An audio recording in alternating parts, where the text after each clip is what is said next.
More than £1 trillion worth of British companies and assets are now under foreign ownership, and this figure continues to rise every year. For 2024 alone, foreign firms spent £7.8 billion buying up UK businesses, and over £100 billion since Brexit, making it the highest level in 2 decades. Today, from supermarkets to airports, energy grids to technology companies, Britain is quietly being sold off piece by piece. And the shocking part of all of this? Most Brits don't even realise how much of what they once called theirs no longer belongs to them. Over the last 5 years, the pace of foreign acquisitions in Britain has accelerated at an unprecedented rate. Since 2020, a wave of sovereign wealth funds, private equity firms, and overseas corporations have moved in to acquire some of the most critical assets that shape everyday life in the UK. One of such big takeovers came in August of 2021, when the American private equity giant Clayton, Dubilier & Rice won a dramatic £7 billion battle to buy out Morrisons, one of Britain's oldest supermarket chains. For many Brits, Morrisons wasn't just another store. It was a household name that employed over 110,000 workers and served millions of customers every week. Yet after that singular sale, it was no longer owned by Britain, so the profits from its shelves began flowing overseas. Morrisons itself became weighed down by £1 billion in debt amid rising debt costs. Another major headline was the battle over Arm Holdings, the Cambridge-based tech jewel that designs chips used in almost every smartphone on the planet. Once hailed as Britain's Silicon Valley success story, Arm was sold to Japan's SoftBank back in 2016 for about £24 billion. But in 2020, SoftBank agreed to sell Arm again, this time to American tech giant Nvidia for $40 billion. However, the deal eventually collapsed in 2022 after several global regulators raised concerns about competition, but the episode revealed something even clearer. One of Britain's most strategic tech companies could be passed between foreign buyers like a chess piece, with little power from the UK government to stop it. In the end, SoftBank decided to list Arm on the Nasdaq Stock Exchange in New York in 2023, and not in London. Britain's most prized technology firm had finally slipped away, with its growth tied to Wall Street instead of its home country. Similarly, infrastructure, which is the invisible backbone of national life, is also steadily getting absorbed by foreign investors. London Heathrow, which has been Britain's busiest gateway, is majority owned by a consortium that includes Qatar's sovereign wealth fund with a 25% stake it bought from Spain's Faverial, and minor investment funds from China with 10% and Singapore. Similarly, large parts of the UK's energy network are no longer owned by the British government. UK Power Networks, which delivers electricity to over 8 million homes, was acquired by Hong Kong-based company CK Infrastructure Holdings and is controlled by billionaire Li Ka-shing. Even in the water sector, Thames Water, the largest supplier in the UK, has its major shareholders from Canadian and Chinese investment funds. It's not just corporations. Even neighbourhoods are also being reshaped by these investments. Since 2020, foreign buyers, particularly from the Middle East and Asia, have continued to pour billions into London's luxury property market. From the initial acquisition of Kensington mansions by Gulf Royals to apartment blocks bought by Singaporean funds, vast swathes of Britain's capital are now owned by absentee investors. Meanwhile, ordinary Britons are still struggling to get on the housing ladder. In addition, private equity has been the most aggressive player in the takeover story. In 2021, deals involving private equity firms accounted for almost half of all acquisitions of UK companies, compared to just 18% a decade earlier. These firms often load the businesses they acquire with debt, cut jobs, and sell off assets to maximize profits. Economic critics call it asset stripping, while defenders argue that it keeps most businesses alive. But one fact is certain: the full control of these companies no longer rests in British hands. However, the truth is, this story didn't start in the last 5 years. To understand how Britain reached this point, we'd have to look at the slow decline of most of Britain's national champions, once proud symbols of British industry, now shadows of their former selves under foreign control. A few years down the line, Britain had companies that were more than just businesses. These were national entities that embodied the country's industrial pride, provided jobs across regions, and held communities. But today, many of these companies no longer exist as British entities. Instead, they've either been sold off, broken apart, or absorbed by foreign owners. Take British Steel, for instance, which was once considered a powerhouse of the industrial north. British Steel was a symbol of the UK's manufacturing strength, but due to decades of decline and mismanagement, the company collapsed in 2019. In all of this, guess who came to the rescue? Not the British state, but a Chinese conglomerate called Jingyi Group. which bought the company for £50 million. The deal secured the saving of thousands of jobs in Scunthorpe and Teesside, but it also meant that the steel used in Britain's railways, construction, and defense industries were now being controlled from Beijing. Another example is Jaguar Land Rover, which is one of the most iconic car brands in the world. Once under the control of the British Leyland conglomerate, they were sold in 2008 to Tata Motors for $2.8 billion.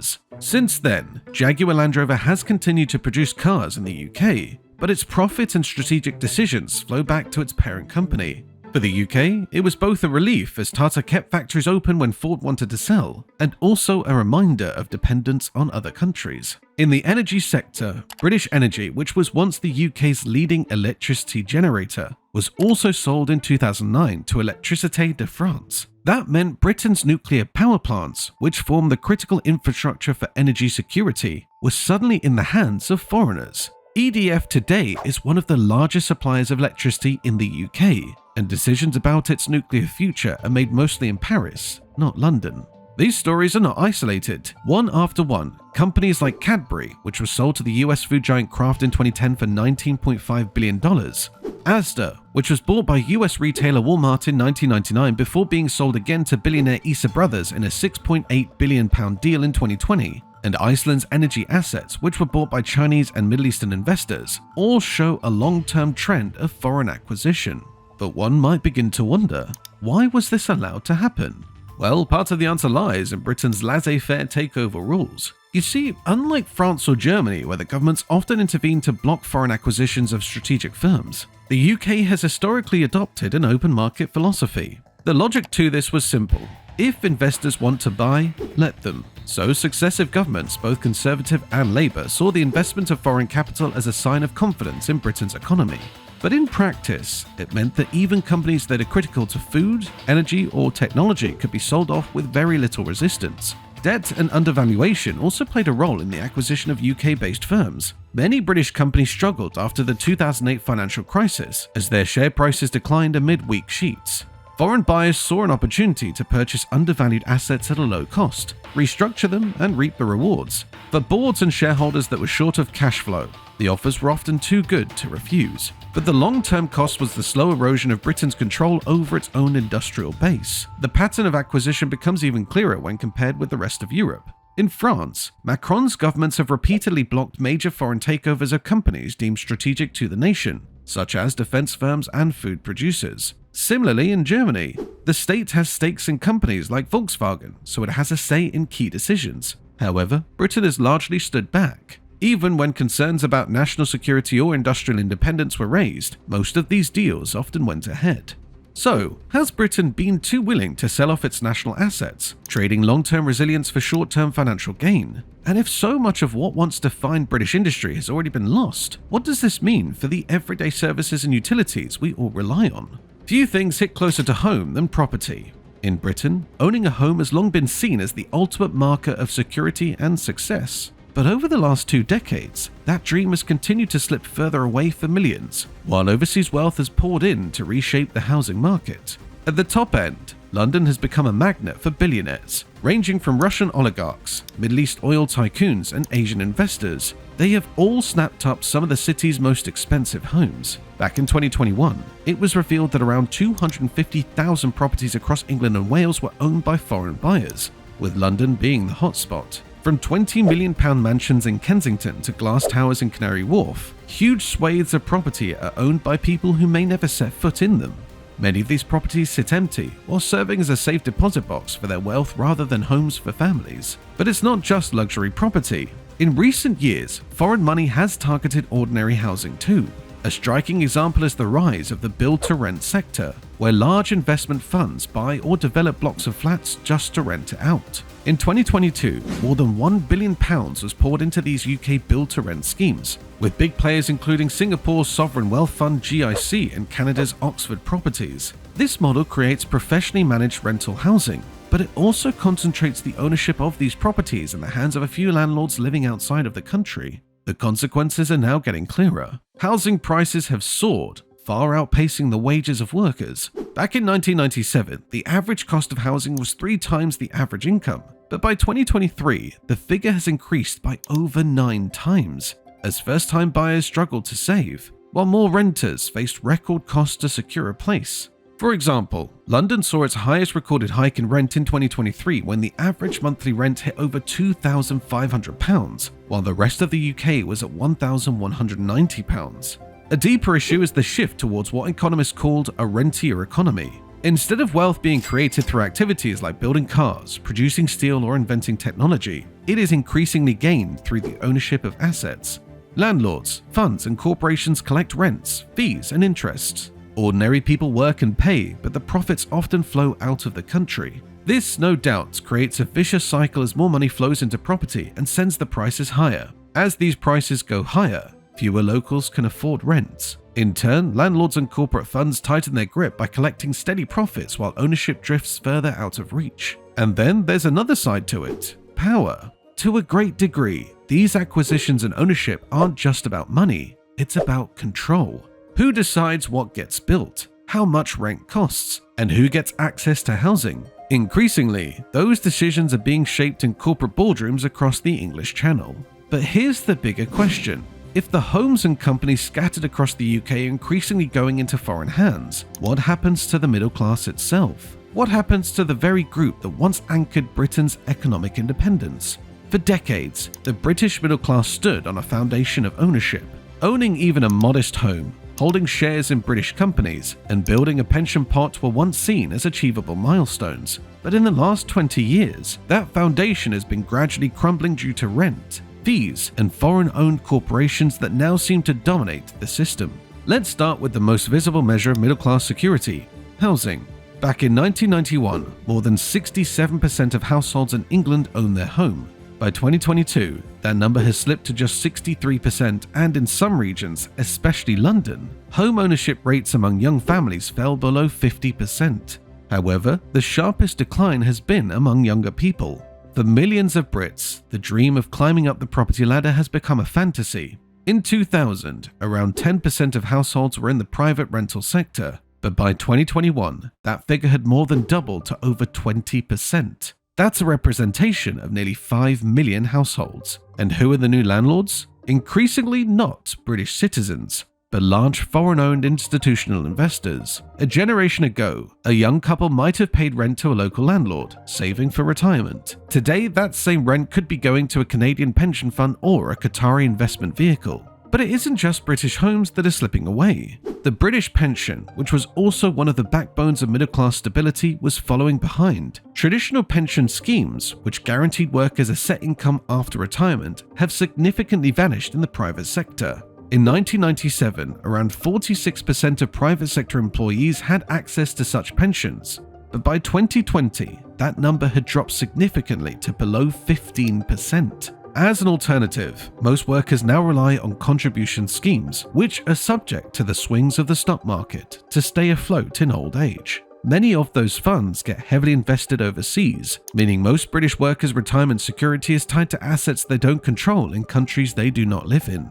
This hollowing out of pensions has forced more people to depend on property wealth. Yet property itself has been inflated beyond reach by the very same global investors. One can say it's a vicious loop as ordinary Britons continue to lose the pensions that once gave them independence, then find themselves locked out of homes that could provide stability. And what about company ownership? Here too, the situation has shifted dramatically. At the end of 2018, UK resident individuals held about 13.5% of the UK stock market, up by 1.2% from 2016. In 2020, the Financial Times estimated that individual shareholders held only 15% of the UK stock market, which is a far cry from the 50% it was in 1963. This means that profits from companies that provide Britain's jobs and services no longer cycle back into local communities. Instead, most dividends are paid to shareholders across New York, Frankfurt, Toronto, or Beijing. For the middle class, this erosion has real consequences, as rising energy bills, for example, don't just hurt because of high prices, but because the profits keep flowing abroad. Between 2021 and 2023, as UK households struggled with bills that doubled in a year, companies like EDF of France and E.ON from Germany reported billions in revenue. In essence, that money left Britain to enrich foreign shareholders while British families fell into more debt. The same pattern appears in other sectors and businesses, such as supermarkets. Compare this to the past. Britain's middle class once grew precisely because ownership was spread more evenly and council housing schemes provided affordable homes. State pensions also guaranteed dignity in old age as shares in national assets were collectively held, even if not directly owned, and wages were better matched to the cost of living. That broad ownership didn't just bring prosperity, it brought stability to the country's economy. Today, the picture paints an opposite situation as home ownership is now concentrated at the top and abroad. In essence, the middle class is being squeezed from both ends. This raises deeper questions. What does it mean for democracy when the very people who once held society together feel they now own nothing? If foreign entities own the homes, the companies, and even the utilities, how much influence do ordinary UK voters really have? What does it mean for economic independence when British workers, renters, and taxpayers are indirectly subsidising the profits that leave the country? If Britain's middle class is steadily losing, then who exactly is winning? To understand who wins, we have to follow the money. A large share of profits from British assets flow to foreign governments, often through sovereign wealth funds. The Qatar Investment Authority owns major stakes in Heathrow Airport, Canary Wharf, and even Barclays Bank. Norway's sovereign wealth fund, which is arguably the largest in the world, holds stakes in hundreds of UK-listed companies.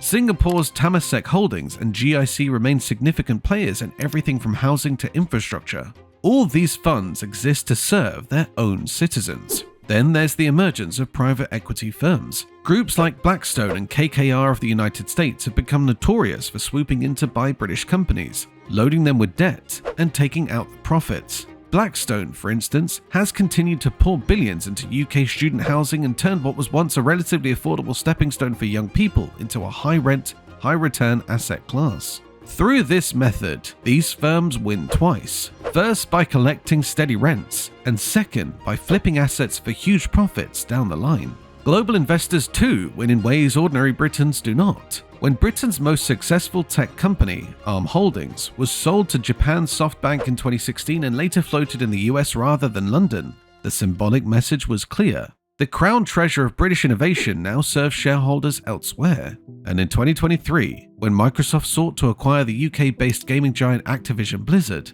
regulators wrestled not just with competition concerns, but with the broader question of how much of Britain's tech future would be shaped in Silicon Valley rather than in Britain itself. But behind all of this is something even more important, and that is the policy choices of the UK. Unlike France or Germany, Britain has maintained some of the loosest takeover rules in the developed world. The Takeover Code, which was updated after the controversial sale of Cadbury to US food giant Kraft in 2010, still leaves wide open doors for foreign buyers. The lack of an industrial strategy has left many sectors vulnerable. So, can this tide be reversed? Some argue that it can, while pointing to recent moves where the UK government blocked certain takeovers under the National Security and Investment Act in 2021. Also, in 2022, Nexperia, a Dutch subsidiary of Shanghai-listed semiconductor maker Wingtech, was told to sell at least 86% of its stake in Newport Wafer Fab by UK Secretary of State for Business, Energy and Industrial Strategy.